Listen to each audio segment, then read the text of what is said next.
Porque la ciencia nos acompaña todos los días. Es momento de compartir conocimiento y hablar con científicos para entender el funcionamiento del universo, el mundo que nos rodea y los fenómenos sociales. Salimos del laboratorio y nos vamos a la cafetería virtual de la UFRO para hablar todo sobre ciencia, investigación, tecnología e innovación. Porque el café sabe mejor con ciencia. Comienza un nuevo episodio del Café Científico en Línea. Conduce Alex Seguel.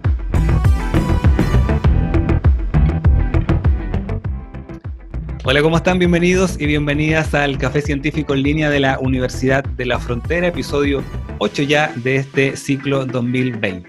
Hoy día vamos a estar conversando sobre las enfermedades neurodegenerativas.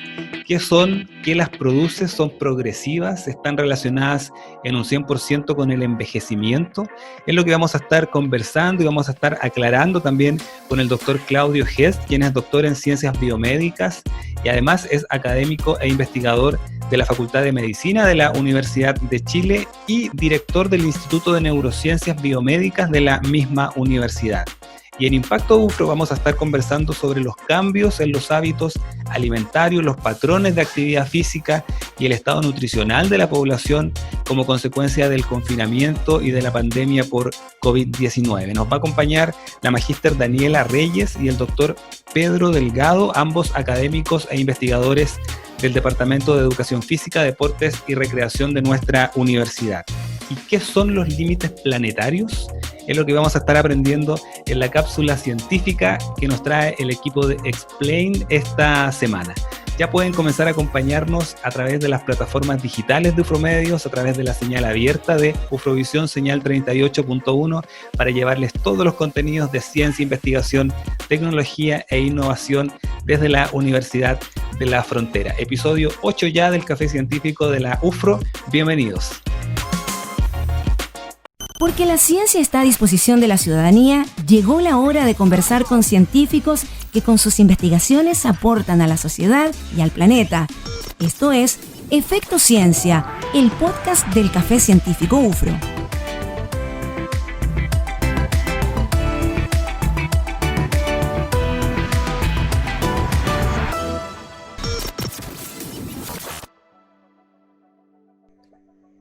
Las enfermedades neurodegenerativas abarcan un conjunto de dolencias que principalmente afectan a las neuronas del cerebro. Estas enfermedades causan problemas en diversas actividades que el cuerpo realiza, como el movimiento, el equilibrio, respirar, hablar y las funciones incluso del corazón. ¿Qué son las enfermedades neurodegenerativas? ¿Son progresivas? ¿Son genéticas? ¿Las podemos prevenir? Justamente es lo que vamos a conversar hoy día, cuáles son los avances en este tema con el doctor Claudio Hest, investigador en biotecnología molecular, doctor en ciencias biomédicas también y profesor titular de la Facultad de Medicina de la Universidad de Chile. Es profesor adjunto de la Escuela de Harvard de Salud Pública en Estados Unidos y director del Instituto de Neurociencias Biomédicas de la Facultad de Medicina de la Universidad de Chile. Claudio, bienvenido al Café Científico en Línea de la Universidad de la Frontera. Muchas gracias por la invitación. Claudio, generalmente nosotros tratamos de resumir el currículum de las personas que nos acompañan, pero nos fue muy difícil tratar de resumir el currículum de Claudio, porque la verdad es que es un referente nacional y también internacional, investigador chileno, que ha trabajado largamente en este tema. Así que muchas gracias por acompañarnos hoy día. Claudio, gracias. Claudio, en términos generales, ¿qué son las enfermedades neurodegenerativas? ¿Afectan principalmente la actividad cerebral en personas principalmente mayores? ¿Tiene que ver con el envejecimiento? Si podemos comenzar por ahí, por favor. Bueno, en general son enfermedades asociadas a la vejez, en la mayoría de los casos, como el Alzheimer, el Parkinson, que son las condiciones más frecuentes que afectan a la población humana. Y estas se asocian a una pérdida progresiva en el número de neuronas en el cerebro. Y dependiendo de las zonas cerebrales que se afectan, es la sintomatología que tú ves en un paciente. Ya, ¿ahora son enfermedades genéticas o es solamente el envejecimiento finalmente es uno de los factores para que se vayan desarrollando? En general, estas enfermedades se clasifican en dos subtipos. Hay enfermedades, formas genéticas que son bastante raras. Por ejemplo, en el Parkinson, el Alzheimer están cercanos al 5%. Y en general, cuando te afecta una condición genética hereditaria, es una condición que se desarrolla a edad mucho más temprana. Yeah. Entonces la mayoría de los casos son de origen, como llamamos nosotros, esporádicos, que te da esta enfermedad y no sabes realmente por qué. Pero en la mayoría de los casos se sabe que el factor de riesgo principal es el envejecimiento, más que causas genéticas o ambientales. Están relacionadas con el envejecimiento. Claudio, ¿y en Chile hay datos de incidencia de estas enfermedades neurodegenerativas en general, no clasificadas en Parkinson, Alzheimer u otras, sino que en general?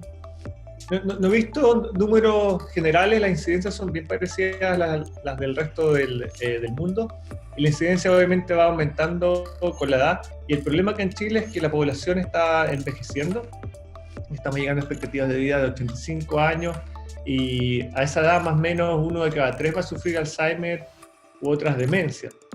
En el caso del Parkinson, no sé, por lo menos en Chile tenemos 24.000 casos, entonces son cifras alarmantes. Pero tú puedes empezar a agregar enfermedades raras, no sé, por el Huntington hay alrededor de unos 200 casos en Chile, el ELA cercano de 800, etcétera, etcétera. El Creutzfeldt-Jakob es una enfermedad bastante rara en el mundo, que es 1 por millón, que es letal, neurodegenerativa, y en Chile la incidencia es 3.5 veces más alto que el promedio mundial. Entonces, existen muchas enfermedades distintas que afectan al sistema nervioso asociadas con la edad, pero las más importantes son obviamente el Alzheimer, el Parkinson y otras demencias.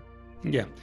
Claudio, ahora, bueno, nos comentabas básicamente que tiene que ver con el avance en la edad, con el envejecimiento. Ahora, ¿qué pasa principalmente en el cerebro? ¿Qué afecta a las neuronas principalmente como para que se vayan desarrollando estas enfermedades? ¿También tiene que ver con un desgaste o con un envejecimiento también de las mismas neuronas? ¿Hay algún aspecto ahí molecular relacionado con las proteínas que finalmente producen el daño en las neuronas y generan estas enfermedades?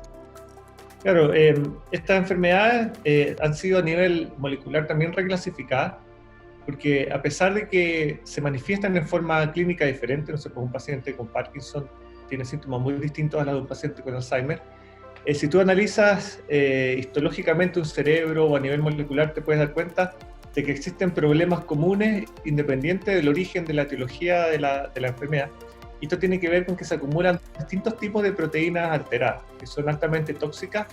En general parten dañando la sinapsis, entonces las conexiones entre las neuronas donde se van enviando la información, pero en el largo plazo este tipo de perturbaciones conlleva que las neuronas también mueran y vayan degenerando y desapareciendo. Entonces ese es un tema central que nosotros estamos estudiando en nuestro laboratorio en el Instituto de Neurociencia Biomédica. Estamos tratando de entender por qué estos procesos ocurren durante el envejecimiento, porque nosotros creemos que probablemente tiene que ver con un camino, una ruta como un envejecimiento más patológico. Obviamente hay gente que envejece de forma saludable, libre de enfermedades, y tratar de generar también estrategias terapéuticas para detener este proceso de daño a las proteínas que pensamos están en el origen de esta patología, o tal vez, ojalá, revertirlo. Ya. Ahora, yéndonos justamente a lo que ustedes están estudiando en el instituto, que es tratar justamente de encontrar algún tratamiento preventivo.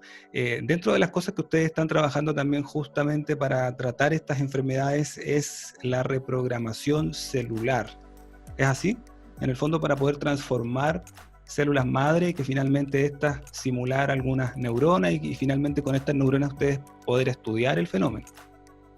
Claro, nosotros hemos usado tecnologías de células madres en estudios recientes que publicamos hace un mes para tratar de cultivar neuronas humanas que vienen de un paciente, derivadas de un paciente en el tubo de ensayo. Ya. Pero ese tipo de estudios los realizamos para generar conocimiento fundamental, como entendimiento del por qué sucede la enfermedad. El proceso. En términos terapéuticos, las líneas principales que estamos desarrollando tienen que ver con el uso de terapia génica, que lo que buscan es reprogramar en realidad el genoma.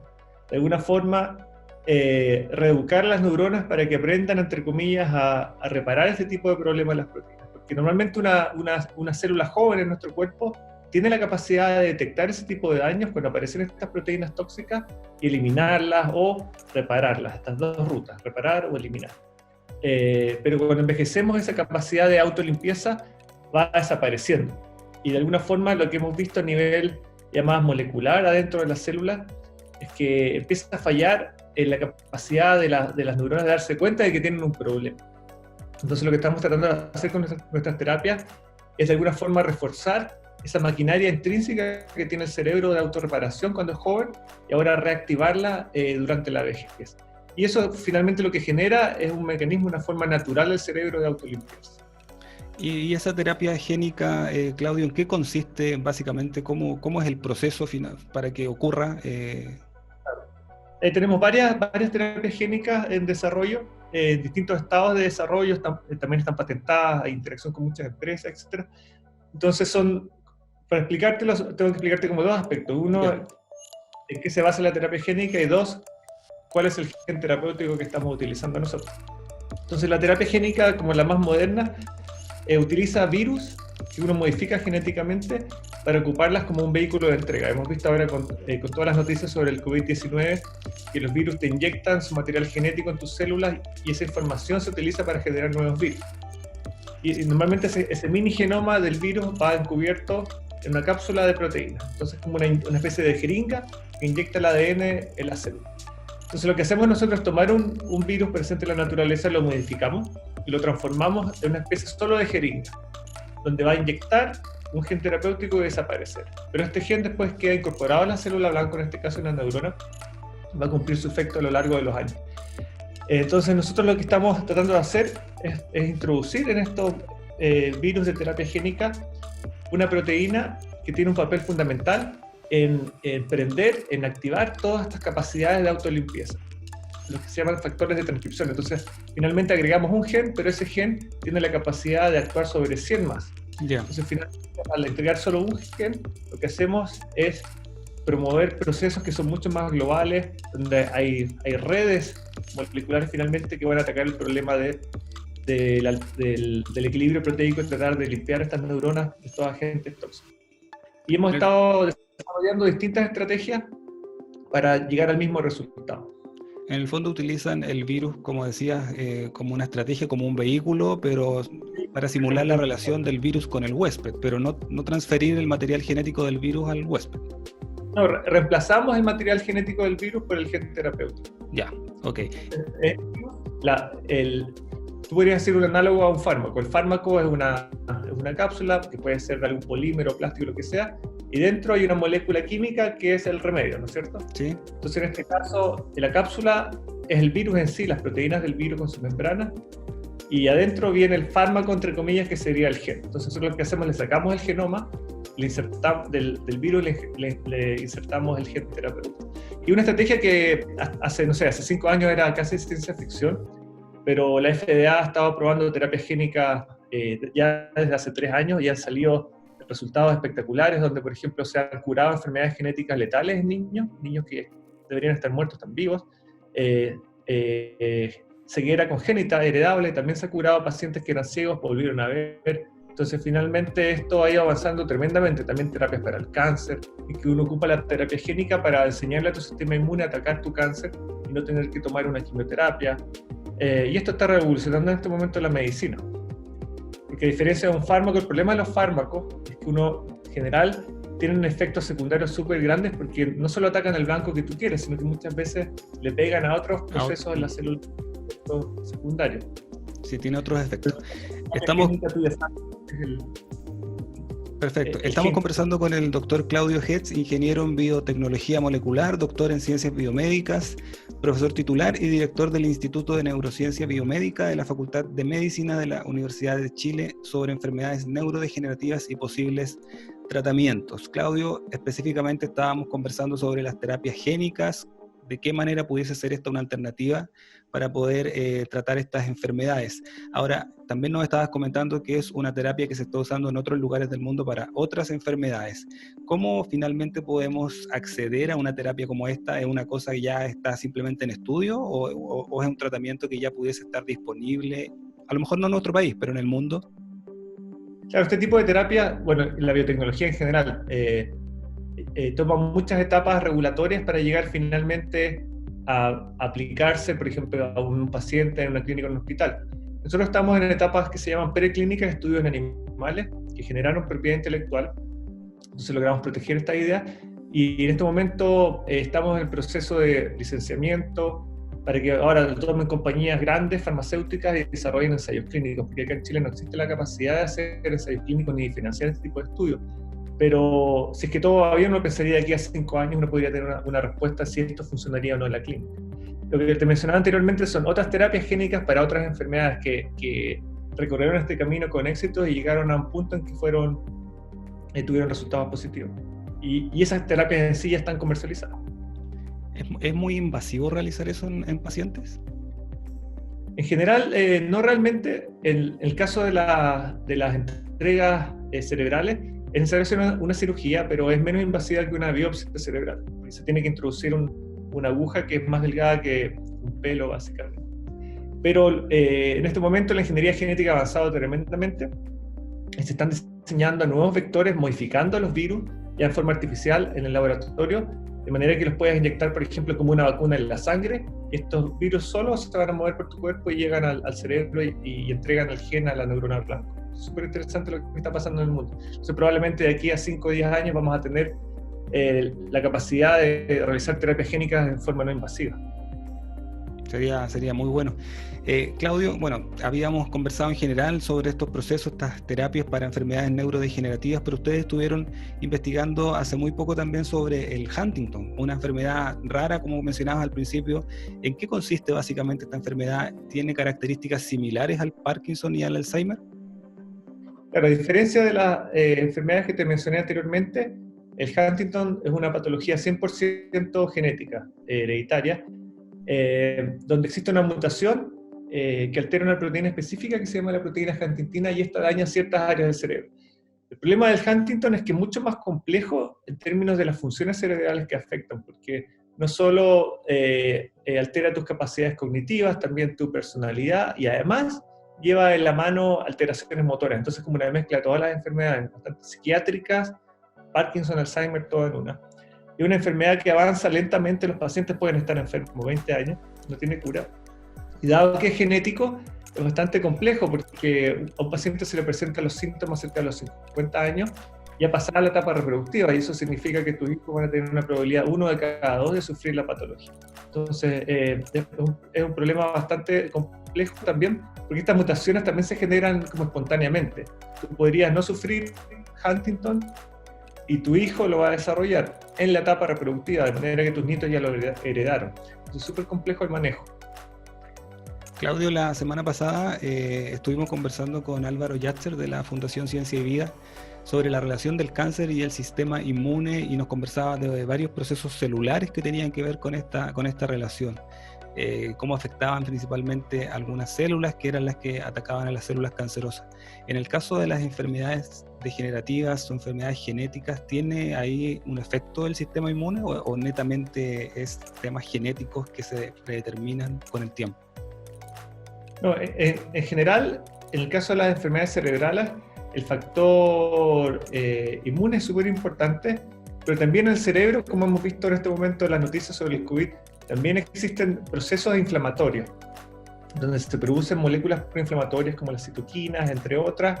En el cerebro existen en forma estable también células como parecidas a las células inmunes, como los astrocitos, las microglías, que cuando se activan también producen moléculas que en exceso pueden llevar a dañar a las neuronas. Entonces todo esto finalmente sinergiza y complejiza también las preguntas fundamentales, porque la mayoría de las terapias neurodegenerativas se enfocan en mirar a las neuronas, pero hay una contribución de la mayoría de los tipos distintos de células que existen en el cerebro. El cerebro es bastante complejo. Y se sabe que la inflamación, como te decía, es un factor importante. Y hay enfermedades neurodegenerativas, por ejemplo, como la esclerosis múltiple, que tiene un origen netamente inmunológico, en que el sistema inmune se equivoca, tus linfocitos se activan, empiezan a atacar la mielina de tus axones y termina dañando tus neuronas, y eso genera en el largo plazo una enfermedad neurodegenerativa.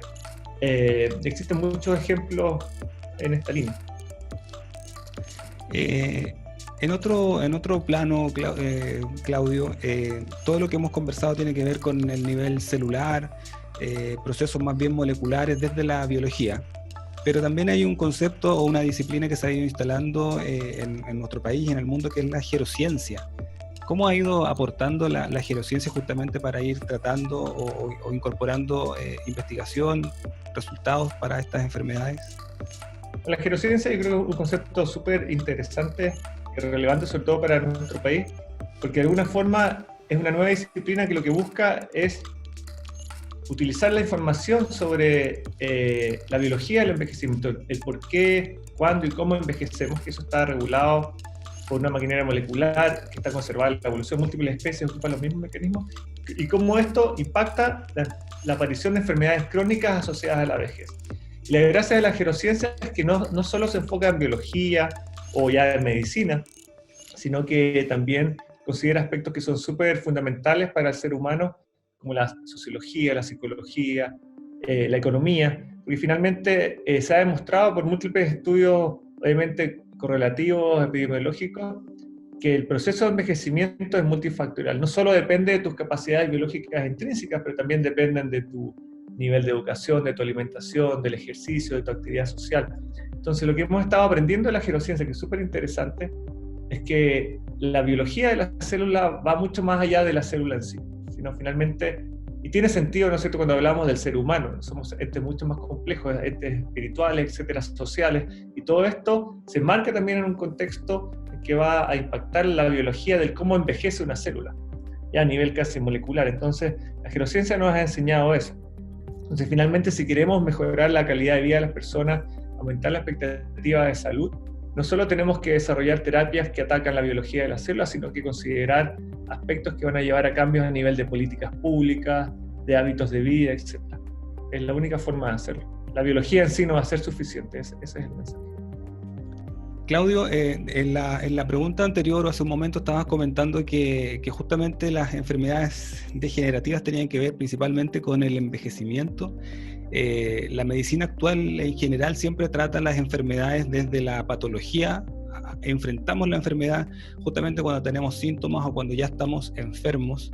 Estas nuevas metodologías o estos nuevos estudios también nos permitirían en el fondo predecir estas enfermedades con cierta cantidad de tiempo, de manera de cambiar un poco el foco del tratamiento, más que afectar o tratar la enfermedad, realizar un tratamiento más bien preventivo.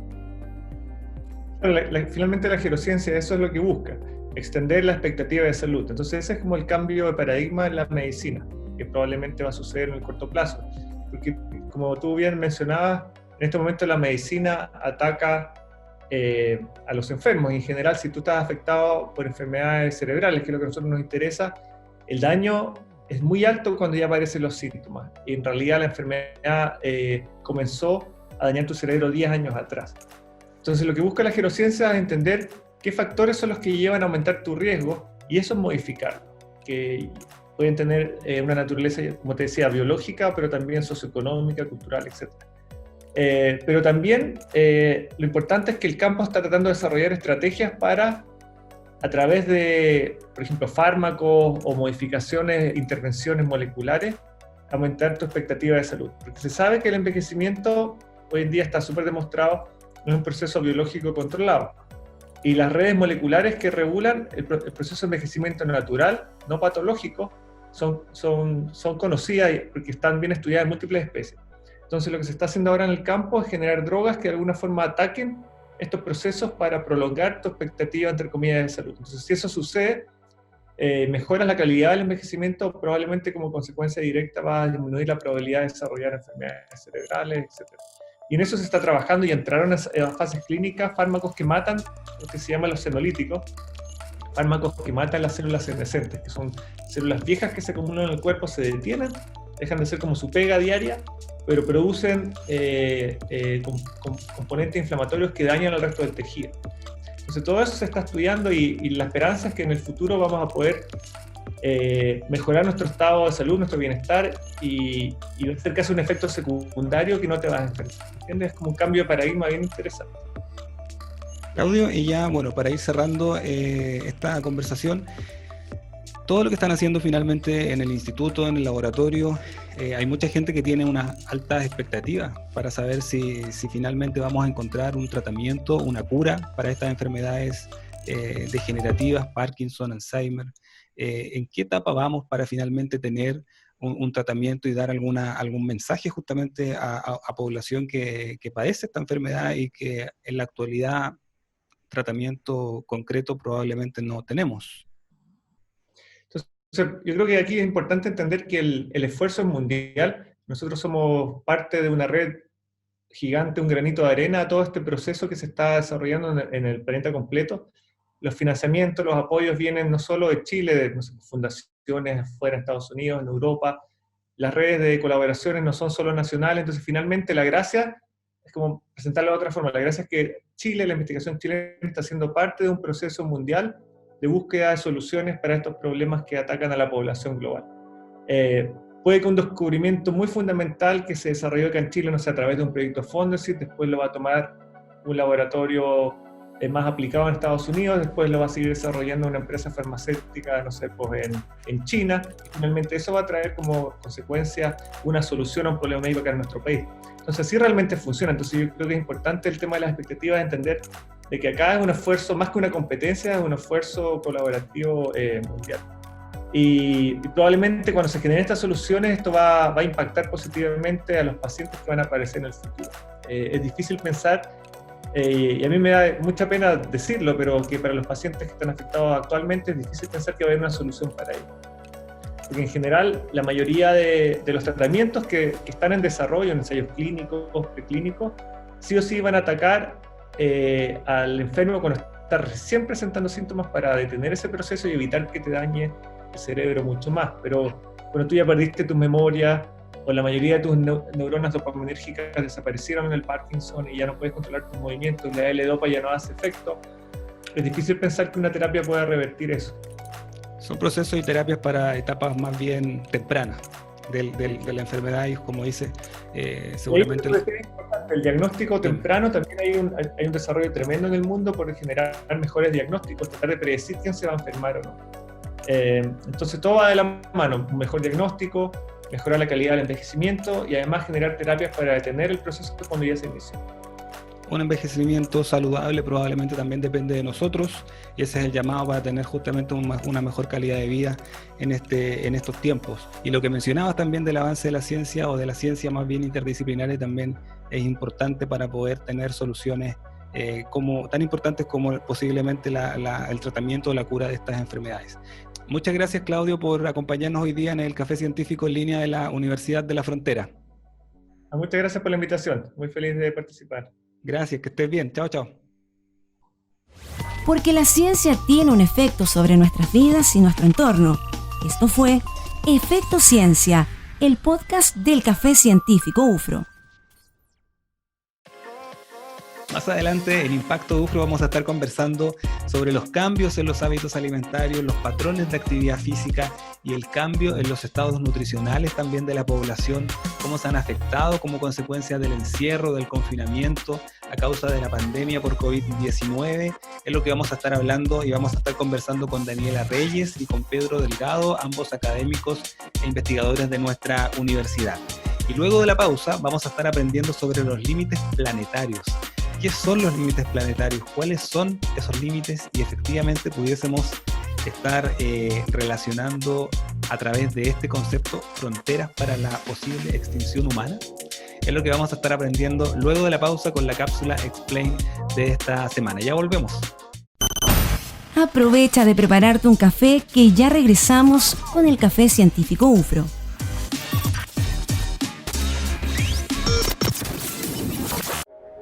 Tu talento abrirá las puertas para este nuevo viaje, donde el único equipaje que necesitarás es ser tú mismo.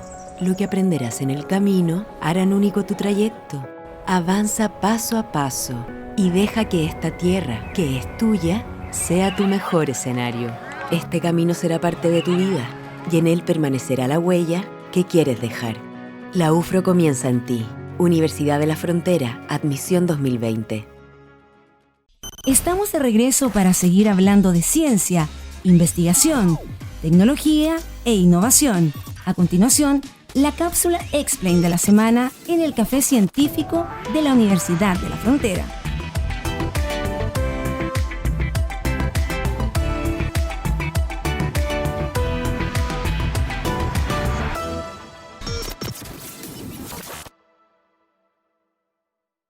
A lo largo de los años, la humanidad ha utilizado más de un tercio de los recursos naturales y servicios que puede proporcionar la Tierra.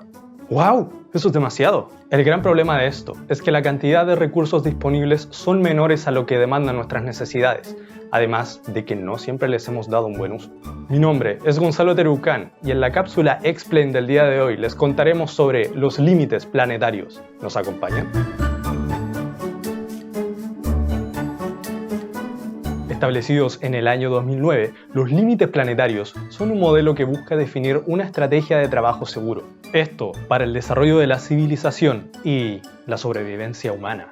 Están basados en comprender el funcionamiento y la resiliencia del sistema terrestre, entregándonos así una base científica para saber si las actividades humanas son un riesgo para nuestro planeta y cuáles son los límites que no debemos sobrepasar. Los procesos que definen los límites planetarios son 9. Cambio climático, pérdida de biodiversidad de especies, agotamiento del ozono estratosférico, carga de aerosol atmosférico, cambios de uso de suelo, por ejemplo, la deforestación, contaminación química, acidificación de océanos, uso de agua dulce y, finalmente, adición de nitrógeno y fósforo, por ejemplo, el uso continuo de fertilizantes artificiales en la agricultura.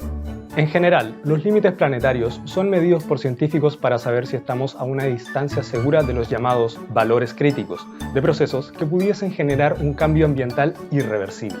Recordemos que los límites planetarios están estrechamente relacionados. No podemos concentrar nuestros esfuerzos en uno solo y no considerar los demás. Si traspasamos un límite, los otros también corren riesgo. En el caso del cambio climático, para que éste permanezca en un lado seguro, depende del agua dulce, del ozono atmosférico, entre otros. Actualmente hemos traspasado 3 de los límites mencionados, entre ellos el reconocido cambio climático. Perseguir el desarrollo social y económico a largo plazo aún es seguro. Sin embargo, existen más procesos de los cuales no podemos abusar y debemos cuidar. ¿Cuánto puede resistir el planeta?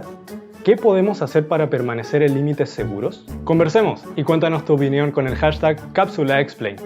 Si quieres saber más de ciencia, nos vemos en el próximo capítulo de Café Científico. Esto fue la cápsula Explain de la semana en el Café Científico de la Universidad de la Frontera.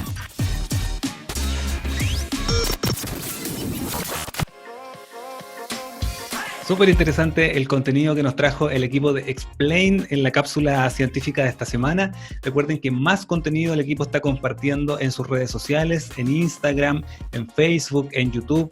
Información súper relevante para la ciudadanía en un lenguaje cercano y que también todos y todas podamos comprender y acercarnos más a la ciencia y a la tecnología.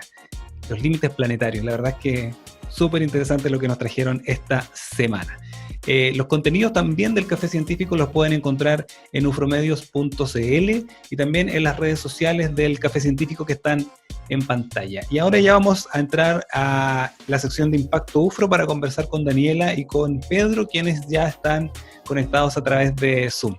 Vamos con Impacto UFRO. Porque la investigación científica, desarrollo e innovación tecnológica de la Universidad de la Frontera aporta a nuestra sociedad y tiene impacto. Esto es Impacto UFRO en el Café Científico. La pandemia por COVID-19 y las medidas sanitarias para afrontarla han cambiado radicalmente el estilo de vida de la población. Los cambios más significativos son los patrones de compra, la preparación y el consumo de los alimentos, y el impacto que la pandemia va a producir probablemente en estos temas a corto, a mediano y a largo plazo aún es difícil de estimar. Es precisamente el tema del consumo de alimentos en pandemia lo que abordó el estudio Cambios en los hábitos alimentarios, los patrones de actividad física y el estado nutricional durante el encierro por COVID-19, factores asociados en la población chilena, el cual es liderado por los docentes del Departamento de Educación Física, Deportes y Recreación de nuestra universidad. Para hablar sobre los principales resultados de este estudio, los más significativos, hoy día nos acompaña la nutricionista y magíster en Educación Física, mención Condición Física y Vida Saludable, Daniela Reyes Olavarría, y el doctor Pedro Delgado Fludi, profesor de Educación Física, Deportes y Recreación y también doctor en innovación didáctica y formación del profesorado. Actualmente ambos investigadores y académicos de la Universidad de la Frontera. Pedro, Daniela, bienvenidos al Café Científico en línea de la Universidad de la Frontera. Muchas gracias. Gracias por acompañarnos hoy día. En primer lugar, Pedro, si podemos comenzar aclarando cómo surge este estudio. Básicamente ustedes llevan una línea de investigación en el departamento, pero el contexto también los hace justamente virar hacia esta línea de investigación, hacia este trabajo. Si nos puedes comentar un poco cómo surge el estudio. Sí. Bien, bueno, lo primero es plantear que nosotros con Daniela trabajamos en un programa de investigación donde analizamos los cambios en los estilos de vida de la población. Llevamos varios años en eso, trabajamos con organizaciones sociales, la parte de vinculación con el medio, y muy fuertemente en lo que tiene que ver con lo que es investigación. Empezamos a preguntarnos nosotros dentro de nuestras reuniones de trabajo como equipo de investigación, y determinamos primero que la población sí estaba sufriendo cambios, que la evidencia era clara en relación a lo anterior. Así que lo que primero quisimos plantear fue determinar cómo se está comportando la población chilena. Nosotros estamos asociados a una investigación también internacional con 20 países, dentro de los cuales está Argentina, México, Brasil, Colombia, España, desde que te menciono ahora, y esta es una primera parte, ¿ya? Nosotros con Daniela propusimos determinar primero esto como para poder plantear algunas estrategias y recomendar algunas estrategias pensando en el general de la población. Ya a algunas organizaciones les hemos enviado pautas de recomendación en base a la evidencia y pautas bien simples, que no sea la limitante socioeconómica la que afecte el desarrollo de esta, como por ejemplo el incremento del consumo de agua, desarrollar pausas activas, incrementar la actividad física desde el hogar. Esos son aspectos. Nosotros nos basamos en un libro fundamental para este tema que se llama El poder de los hábitos, ¿ya? De Charles Haggis. Y nos reporta eso, cómo los hábitos son tan dañinos, porque muy bien señalaste tú que estamos preocupados hoy día de la pandemia, pero esta falta de actividad física que está ocurriendo hoy en día está deteriorando algunos componentes fundamentales, como por ejemplo la capacidad cardiorrespiratoria. Y esos son aspectos que si nosotros no empezamos a generar estrategias que mejoren estas condiciones, vamos a ver a futuro también el incremento de todas estas enfermedades cardiometabólicas que afecta no solo lo físico, sino también afecta la salud mental de la población, ¿ya? Así que son aspectos que hay que considerar. Hay que pensar que a futuro, cuando volvamos después de este largo confinamiento, ¿qué va a ocurrir? ¿Cómo va a volver la persona a trabajar? ¿Qué va a pasar con su salud mental? Las licencias médicas. Así que son aspectos que desde la investigación se están abordando en los distintos países y nosotros por suerte hemos sido invitados a varios de ellos y estamos liderando también varias de esta investigación. Perfecto. Daniela, el estudio justamente tiene que ver con los cambios en algunos patrones de alimentación, pero para llegar a esos resultados hay que entender un poquitito cómo era previamente la alimentación, cómo funcionaba, cómo era y a qué llegamos con posterioridad al confinamiento. Mira, lamentablemente lo que pasó con la pandemia y lo que venía de antes, se nos juntaron dos pandemias. Ya teníamos la pandemia de la obesidad, lo único que es silenciosa a largo plazo, también genera una alta incidencia y mortalidad, entonces en ese sentido no habíamos prestado la atención. Pero acá se nos juntaron dos pandemias. La alimentación de los chilenos tampoco era muy buena, no era de muy buena calidad. Ya veníamos liderando el ranking según la OCDE, con un 74% de malnutrición por exceso, o sea, ya sobrepasamos a Estados Unidos, sobrepasamos a México, somos los primeros, los jaguares ya de tema de la obesidad, de forma general. Luego, la última encuesta del 2015 aproximadamente, que hubo una encuesta grande de hábitos alimentarios, ya reportaba en esa época que solamente el 5% de la población cumplía con las guías alimentarias o con las recomendaciones de alimentación chilena. Entonces ya eso indicaba que ya más o menos el 87% tenía que hacer modificaciones de manera pronta para poder mejorar su calidad de vida y mejorar patrones de hábito alimentario.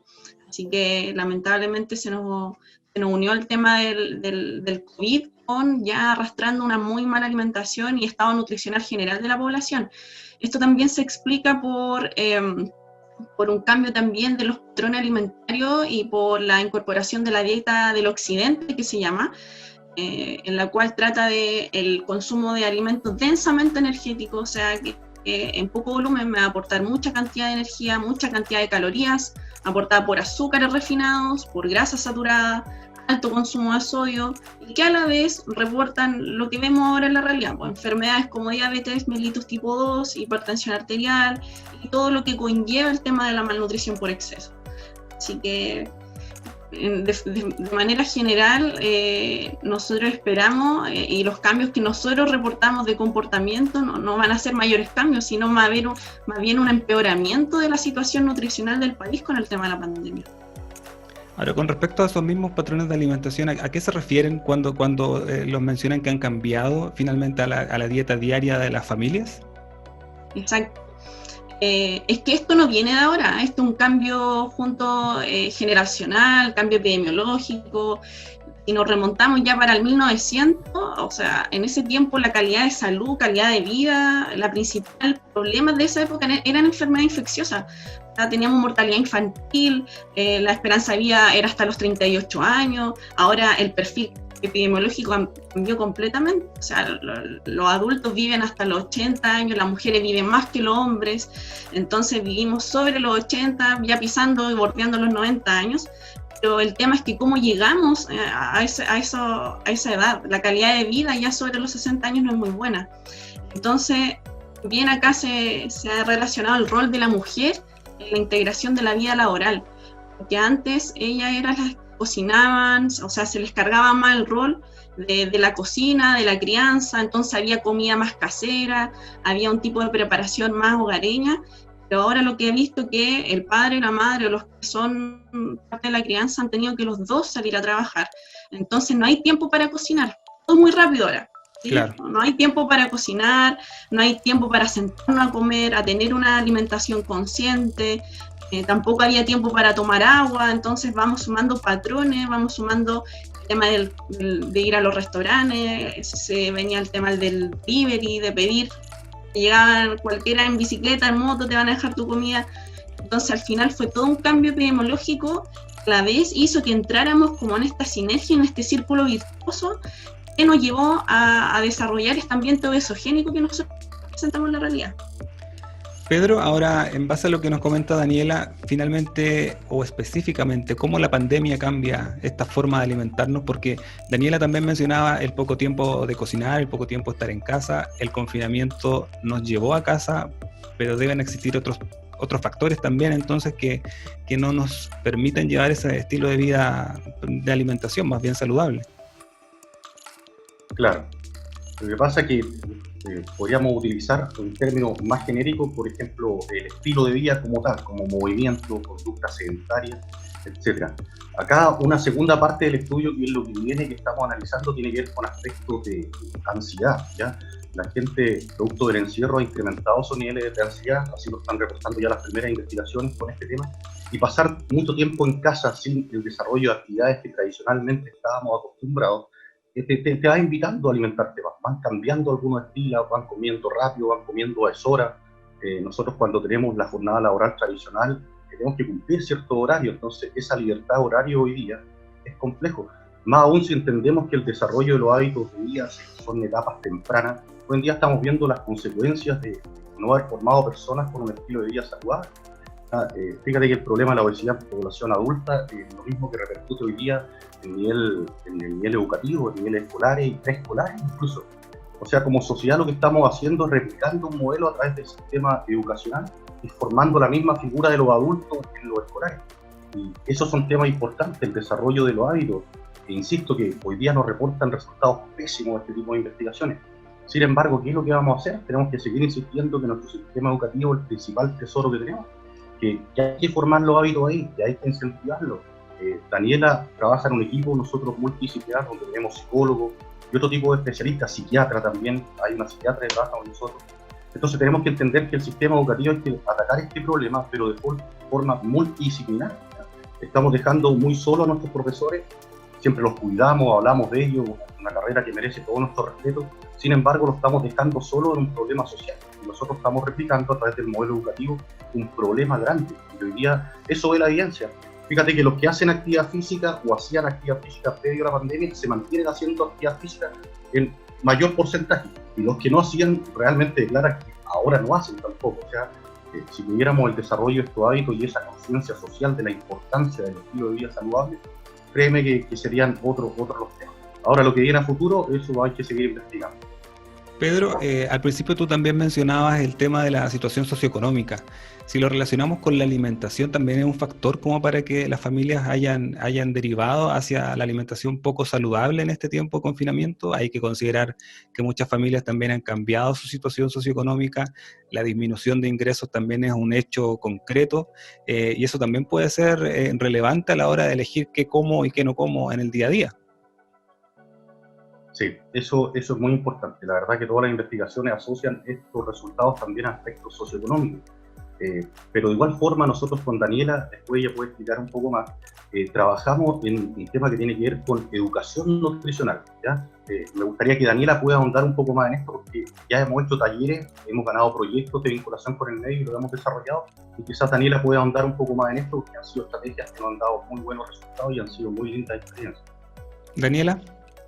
Mira, el tema socioeconómico es vital con el tema de patrón alimentario, en el sentido de que hay asociación, y no solamente con el tema de esta investigación, sino que esto viene reportado de muchos reportes, valgan la redundancia, anteriores, con muchas indicaciones.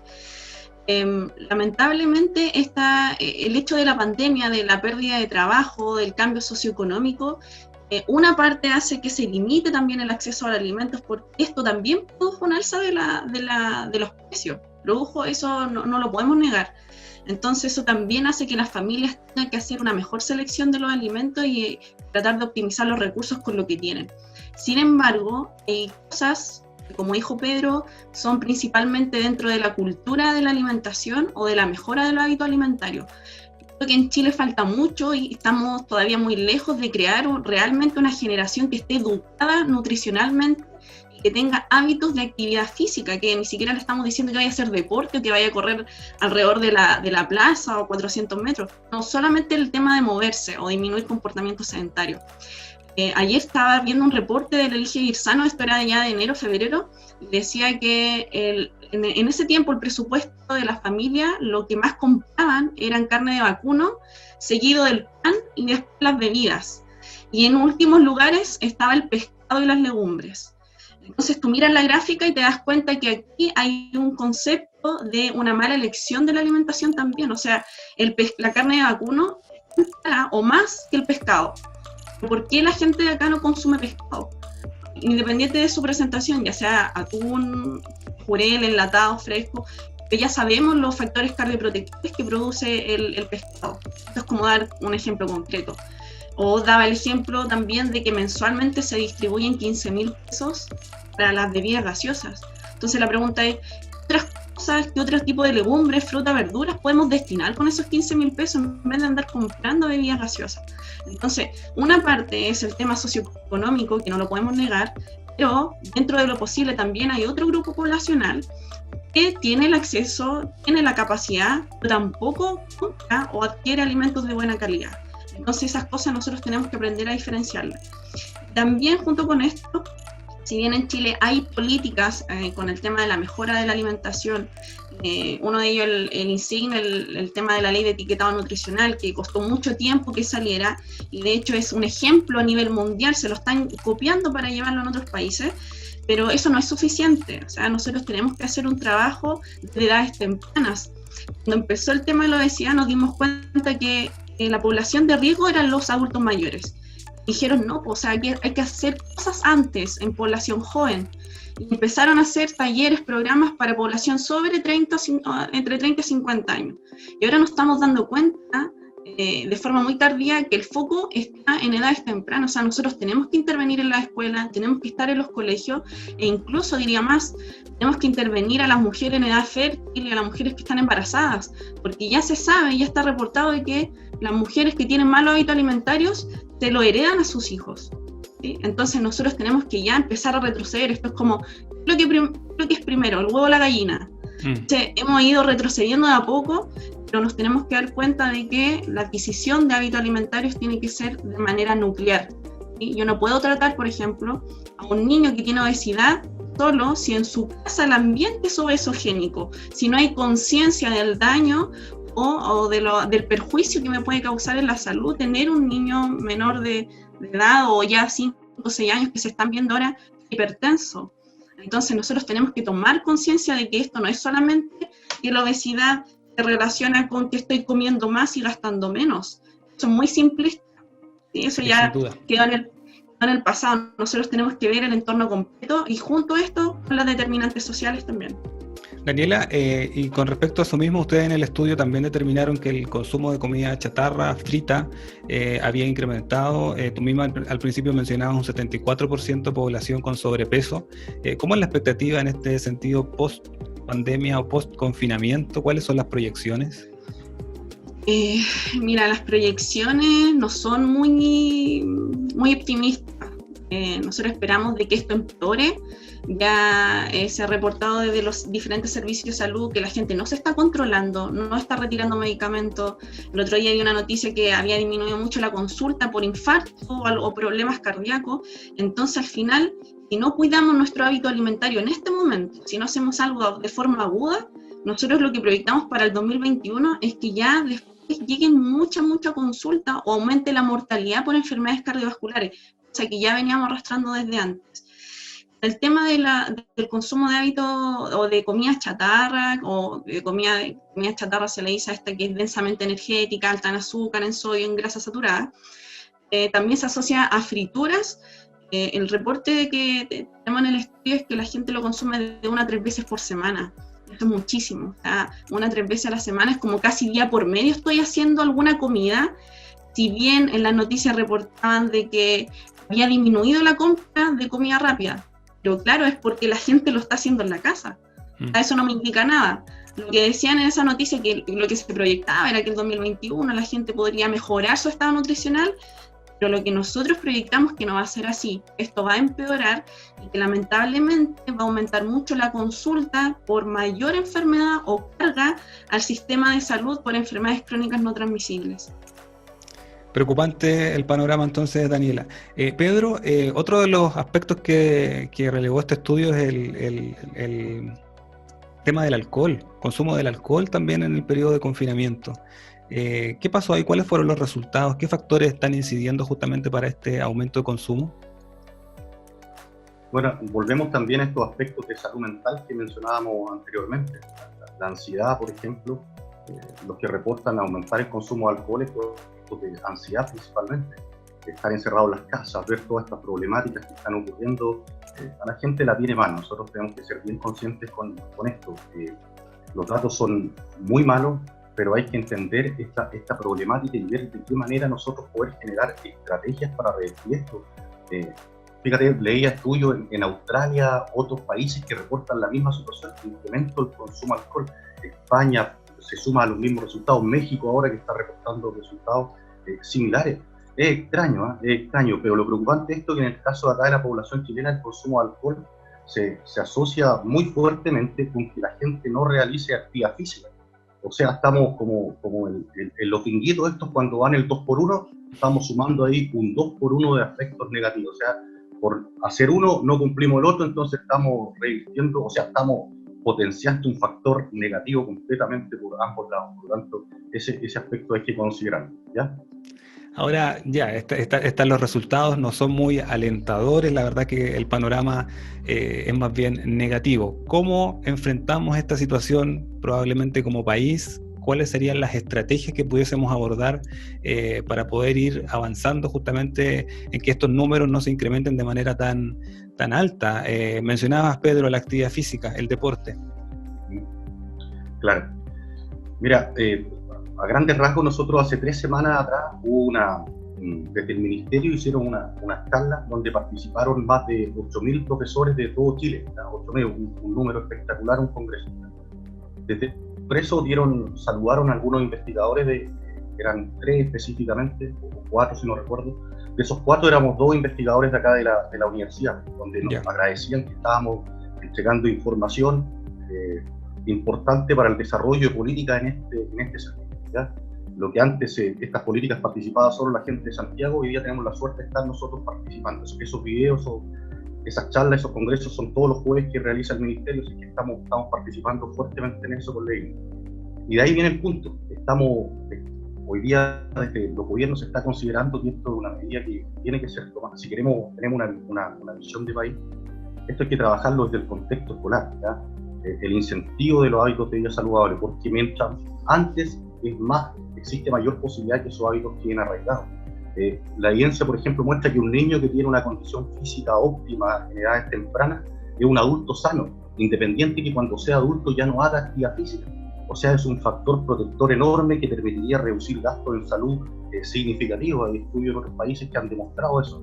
Por lo tanto, vamos a sacar plata de enfermedades para entregar salud en los colegios. Para eso tenemos que invertir en una política pública, tenemos que entender eso. En el sistema educativo incentivamos que los niños se muevan, pero no le tenemos los espacios óptimos para que puedan tener temas como la higiene personal, por ejemplo. Entonces incentivamos actividad física, pero el niño no puede moverse mucho porque no tiene dónde cumplir los aspectos que se consideran como los hábitos de higiene.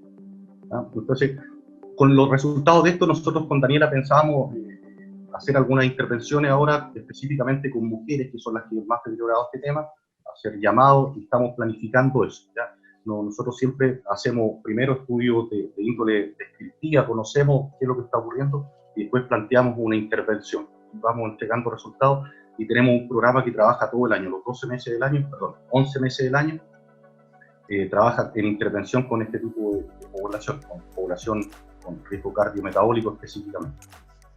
Pedro, lo que mencionabas al comienzo de esta intervención es súper importante, lo conversábamos anteriormente con el doctor Claudio Hetz de la Universidad de Chile, con respecto a la mirada de la medicina hoy día. O sea, el sistema actual de salud tiene un foco en la enfermedad y en la patología, pero si la misma inversión se realizara con anterioridad y pudiésemos intervenir desde la prevención, sería muy distinto también el escenario probablemente de enfermedades que se van incorporando a medida que avanzamos en la edad, básicamente.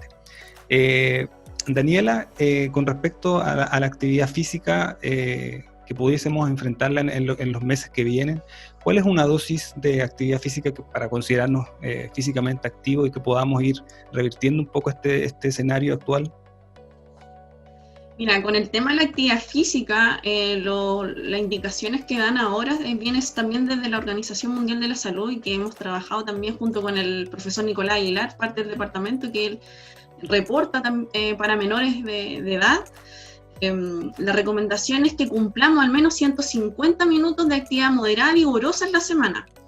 Pero nosotros veníamos con el pensamiento de que 150 minutos es como todos los días moverse media hora. No, pues el mensaje es que nosotros tengamos movimiento, puede ser 5 minutos en la mañana, otros 10 o 15 en la media tarde y otros un poco más en la noche, pero la idea es como, completar al menos 150 minutos de actividad en la semana.